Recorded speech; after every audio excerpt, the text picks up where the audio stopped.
thrilled to have here in person in our Los Angeles studios for the first time, hopefully first of many times, the Academy Award-winning actor who's in Hidden Figures in theaters near you, coming up nationwide this very Friday. Kevin Costner, good to see you, sir. How are you? I'm good.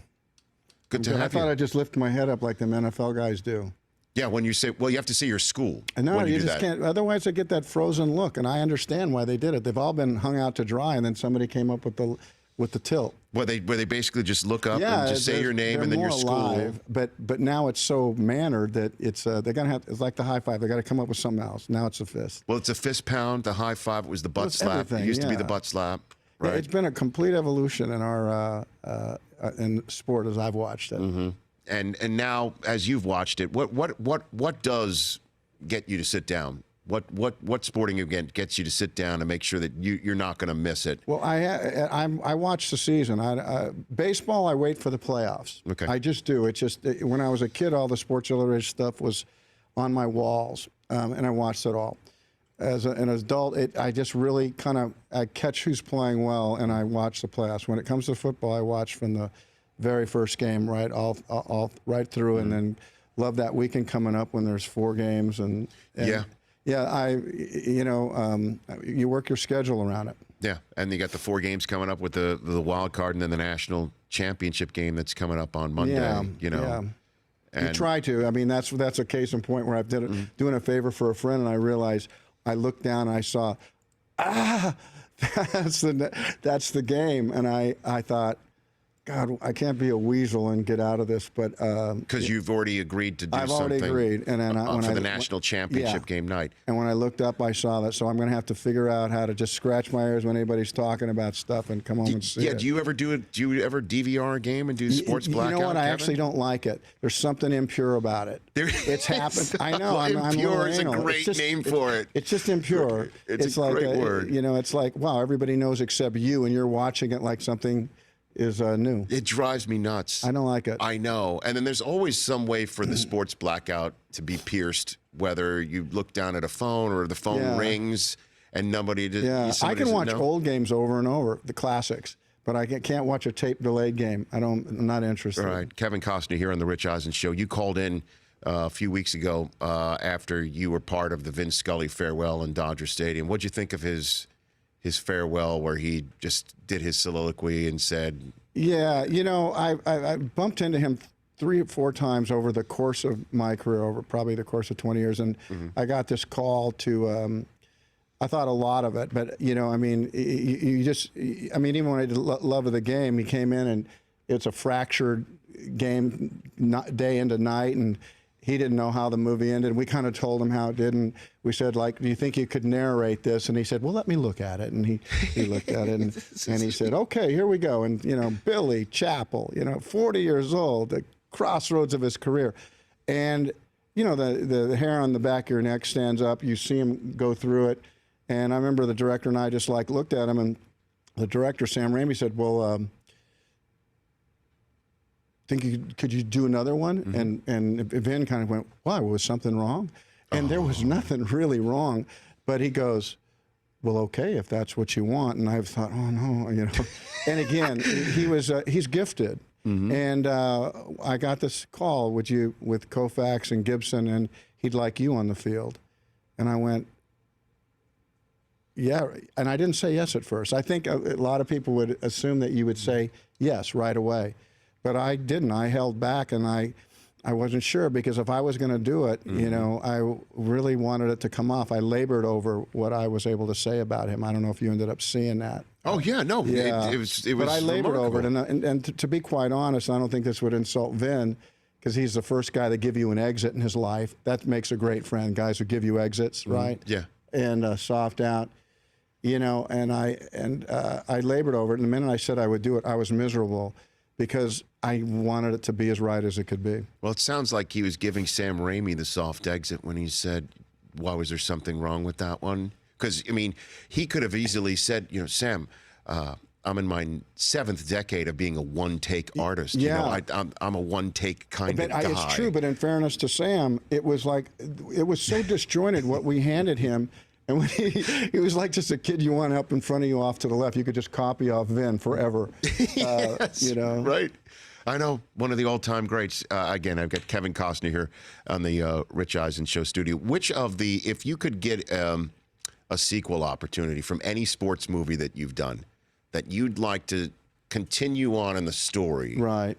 of somebody that you've portrayed, Yeah. that you'd like to get that one shot, see what so-and-so is still up to? Yeah, Who I would think that be? Ron Shelton's Bull Durham, and everybody associates me with Bull Durham, right? But I associate Ron Shelton with Bull Durham. You know, that's the guy that, you know, handed me a career with that kind of a role. And I think finding out, you know, because Crash probably reminds me of a lot of managers, not always the best player, maybe not even a player that is a starter, although good enough to get to the pros. But when you think some of the legendary managers, Earl Weaver and Herzog and people like that, you know, they're never, for the most part, the guys on the team. And then these are these guys that manage. And I think Crash Davis, not ever making it to the bigs, having a kind of a version, a philosophy that you would say that he had as a player in the minor leagues, understanding the poetry and the vulgarity of the game and appreciating both. I think that him and Annie Sarandon could have had another life. So what do you think Crash would be up to now? I think Crash might have probably coached. Like just I think he probably could have been a big league coach. I think in the majors, in the show? Yeah, I think he could have been. I think that's a kind of guy that has a kind of perspective and knows the game and knows players. And I think that probably that could have been a sequel. What do you think Ray Kinsella would be up to right now? After all those, I know it's as perfect an ending as any movie can have. Forget about sports I know, movies. but I would hate to see him selling T-shirts and stuff like that. You know, I mean, hawking balls and or corn, You like know, just a guy that pretending not to be a millionaire because he was right. right, exactly. So you don't even want to consider. I don't want to consider him selling bobbleheads. I'm sorry. There's a lot of little, you know, that I don't know. If is that our generation's It's a Wonderful Life, that movie. I think you're not too far off. I guess in the fact that people always consider It's a Wonderful Life being a holiday movie in that regard. No, I got you. But I think I know what you're driving at. There's something endearing about that something movie. supernatural happening. I mean, it's really about things that go unsaid between fathers and sons, and that's pretty biblical, right? And so, I mean, it's not that women don't enjoy that movie, but you know, the amount of guys that I saw, maybe even went to school with, that couldn't catch a breath after that moment. Literally, I remember meeting one of my buddies. He quickly left the theater, went into the bathroom, and I could see that it was my roommate, and I could see that he was really bad. I said, "Are you all right?" He goes, yeah, I'm all right, because there was a couple stories he didn't tell me, being a roommate. And I said, "Well, you okay?" And he goes, "Yeah, I think so." And he went back out, and as soon as he hit the open air of the lobby, it started to gush, and he had to go back in. And I thought to myself, you know, when movies are at their very best, that becomes possible. Yeah, and in terms of a sports movie, there's always got to be sort of a father-son angle that really turns the key a little bit. Well, I think here. if you think about sports, you have veterans and you have people just coming. And for a game, you know, it's baseball specifically. You know, I mean, a lot of these guys go into the pros right out of college in football and in basketball. And some of the guys you hear about in baseball, 7 years, 8 years later, they're making it to the bigs. There's something about that sport. It's changing, although you see guys coming in to make a big impact now. The big left-handed kid for the Cubs, the one that didn't play all year. Yeah, well, Chapman you're talking about? Oh, no, Schwarber. You're talking Kyle Schwarber coming in. And you don't see that often, but you're seeing more of that where guys come in and make it. But baseball is about the buzz, and mentorship is if once guys get past being really competitive, because that's what I know a lot of the college guys are trying to constantly tell these players that are leaving them after 2 years. Augie Garrido and some people I know, George Horton, you know, they have these great players. They see themselves on a march to a national championship, and they disappear and go to the pros. And one of the things that they kind of say to them is, it's not going to be the same camaraderie. The guys you're sitting next to on the bus in the minor leagues are not going to like you because this is their living. And if you're a second baseman and they are, don't expect that thing. And so whatever warm and cozy feeling you had in college, it's not going to be there. It's not going to be there. Kevin Costner here on the Rich Eisen Show. We're going to come back in 60 ticks of the clock, talk some more about some of your filmography, if you will, and then Hidden Figures. It's really a special movie. Yeah. I saw it and really enjoyed you, not only your role in it, but it's well acted, and it's a movie that you don't really know the story about, even though it's about three real life ladies who helped contribute to our country years ago. That's next here on the Rich Eisen Show in just a minute's time. Kevin Costner back here on the Rich Eisen Show. Hidden Figures in theaters near you nationwide. It's already been playing in select theaters since Christmas Day. This Friday, it's going to hit theaters nationwide. Hidden Figures is a film about three African-American ladies who contributed to the space race to get John Glenn, may he now rest in peace, being the first person up in space, first human being up in space and back home. And I didn't know there was some sort of race story within the space race. That's what's coming out of the theaters. I didn't know this story. I should have known this story. And the fact is that, you know, there's a lot of stories in history that go untold, and so that's not a tree to hang by. You know, that's not a sin, because there's stories that just aren't going to be told. And in this instance, about these three gals, we don't know about them. But in truth, there is a problem with not knowing about this story, because if you were telling the story of John Glenn, if you were telling the story of it and you got to the seminal moment for him where he's going to go into space, there's a moment in time where he's not going to go because the computer's not right. Nothing is lining up. He's not going to go unless someone can do the math. And it happens to be this young African-American woman. And so if you're telling a story about John Glenn, at any point you're telling, and his story's been told over and over, that would be like leaving out a punchline of a really good joke. And did you know that at the moment he was supposed to go, he wasn't going to go? It took a little girl with a pencil and eraser to actually, that's a story that race shouldn't have even gotten in the way of. That's just a very dramatic moment. The fact that there were these three women, that there were these African-American women who contributed to the space program. They were called computers long before we called our thing computers.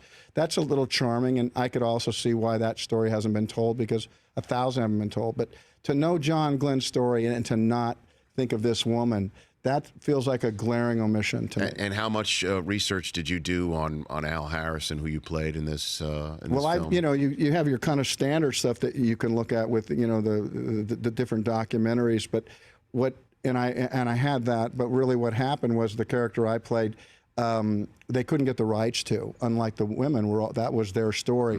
I was a combination of three different characters, and we had to kind of figure a way to smooth that out to let me support this movie, because that's really what I did as I came in and supported it. And it's really great. I mean, start to finish, it's a fun film, and then occasionally it's exhilarating, and then to have John Glenn just recently pass away too. It's kind of interesting how it all comes together. It was a sad day for a man who had a pretty great life. Incredible. And in terms of your filmography, there's a couple films I want to bring up that I've never spoken to you about. The first one is Fandango, that I don't know a lot of folks might know about. This 1985, where you and three longtime friends, before you go off to the war, decide to go on a little bit of a fandango. It's a really beautiful movie. It's a real coming of age movie that helped define my career in a way, although unknown. And it's one of those coming of age movie that's not about just getting laid for the first time. That a lot of those movies hinge on that moment, right? This movie it goes a lot deeper, and it catches you in the end, and it's a really artistically done. It's fun. It's very American, and it was just right for me. Yeah, and I don't want to give away part of the ending there, because it's pretty incredible. But I mean, at what point of your career was this? It was really early. It was right after the Big Chill, which I got cut out. Yeah, how did you get cut out of that? Well, it just I think as Kasdan put the movie together, he just understood, what he liked in writing. He didn't feel like it fit the movie at that moment. Because you played the college, the guy who was killed, the guy who committed suicide, and I think that, Larry would only know absolutely different versions of it. One when all the people. There was a flashback at one point in it, and everybody had long hair, had them just, And actually, their long hair and mustaches made them look older than when they were 20 years later when they were clean cut, in a way. I don't know the absolute reason, but I know that it was being cut out of that movie was being a part of that movie was really the start of my career. But, I mean, was that a seminal moment for you as an actor, for you to be told that you're cut out? And I had a bigger idea about my career, that I felt like I was right where I was supposed to be. And once I was there, I really watched carefully. And yeah, I could, if I was some guy in a little city and the circus came to town and they asked if I would do a small part and then everybody went to the theater and I wasn't in it, I think I might be disappointed. But the minute I was actually cast, I thought my career at that moment had taken off. Forget about the film being made. Forget about later on that I was cut out. I knew that when I was cast in that movie that I was finally on the yellow brick road. And then another film I want to bring up is No Way Out, which I love that movie. That was a movie I found. It was right after Silverado, and Orion Pictures, who's now gone, was interested in doing a movie with me. And they thought, well, I like this guy. He's full of juice. We got these movies, and all of them I didn't care for. And so they went, you don't want to do any of our movies? I said, well, I don't see anything that fits me. I said, but I did read a movie that I liked over at Warner Brothers that they weren't going to make. It was called Finished with Engines, which is a naval term for shutting the thing down. I thought it was just perfect. And they said, well, let us see if we can't get that. So they got the movie, and then after that, Warner's never let another movie go because it was a really nice success, but it was really beautifully written. It caught me by surprise, and like I said earlier, when I read, Field of Dreams, or when I read these movies for the first time, once in a while I realize when I'm done that I have a really big secret. So No Way Out was one of those for you? It was one of those. When I read it, I knew it was really good. By saying no to everything they had, I said, well, what about this movie? So early in my career, I was always kind of deciding what I would do. What was it like being on a set with Gene Hackman? Well, Gene, people ask all the time, who's the best actor, who's the biggest star, who's the blah, blah, blah. The line's long for the great actors I've been able to work with, it really is. But I would say probably Gene was the best actor that I'd ever worked with. I think Sean Connery was the biggest star I'd ever worked with. And that's The Untouchables. Yeah, and I had this is too long of a story, but I had one with Gene. When this scene came up, we had been doing every scene to that point around a desk, just like this, every scene. I finally said to the director, I said, look, I don't feel like it's right. Gene Hackman standing there listening. I feel like it's over here, and it was like, no one was saying anything. And the director and I really butted heads on it. And I said, look, the guy's been basically a dick to me the whole movie, so to speak, and now he's actually in trouble. He calls me in the morning. I said, at 4 in the morning, I think he'd like have a couch, sit down, and maybe there'd even be some tea or orange juice, like, hey, I need to talk to you. The same guy that needs you now brings you in. I said, maybe we could do this scene over here. And I realized that something's off because he's being quite nice to me. And then there's a moment that I find out what's happened, and I actually go into the bathroom, and then I completely am I remember shocked, that scene. and I'm taken out. So there was this real battle about where this scene was going to take place. Physically in the room. Yeah, and we really went head to head on this. And finally, for whatever reason, and Gene's just like listening. And finally, for whatever reason, I said, I don't care, it's here. And I hated to do that, but I just said, it's here. And I don't need all of our scenes here. It's here. Sure. So we did it. And at one point, they were saying, well, what's Gene going to do? And I said, Gene will figure out what to do. Because he's really good. Gene will figure out what to do. Yeah. So I do the scene, and we do it all day, and it's the scene now that's in the movie. And I remember as I was walking out to my car on MGM lot, Gene was getting in, and he goes, hey, I want to talk to you. And I walked over, and he goes, look, man, if you ever do that in front of me again, I'm just going to, the way you disrespect, I'm just going to tear you. That's not what he said. Mm-hmm. That's what I thought he was going to say. What did he say? He looked at me and he said, hey, you know, I went through a divorce. I've been doing a lot of kind of questionable movies lately. And when I saw you fighting for what you wanted today, he said it reminded me of how I used to feel about acting. He says, it was good what you did. And then he just got in his car and drove off. Damn. Yeah. But in my mind, that's where I thought he was going. If you ever do that again, because he was real quiet, and I was really having to drag this moment to where I thought it should be. It was all by myself, you know? And so in my mind, I saw him maybe laying me out because he was real quiet during the whole thing. But whatever I did helped him, but he has no idea that what he said to me, how it helped me. Because he's also a big, imposing guy, right? He is I mean, a big guy. I saw him once at the Super Bowl. He's like He was a big guy, but he said that to me. It was a real turn. That's awesome. Let me tell you this. I'm just hoping, I'm just going in my head with the filmography and what it was. I hope he didn't consider Hoosiers one of those movies that he regretted doing. I can't imagine. He told me personally, that movie surprised him more than any movie he'd been a part of. I feel like I'm talking a little out of school, but he was uncomfortable with the shooting of that movie and the direction that he thought it was going. And I remember seeing that movie thinking it was one of the best sports movies ever. No doubt. I mean, but I think he was uncomfortable. It gets me right in the heart and the gut every time I see that. I agree. And it's just a really nuanced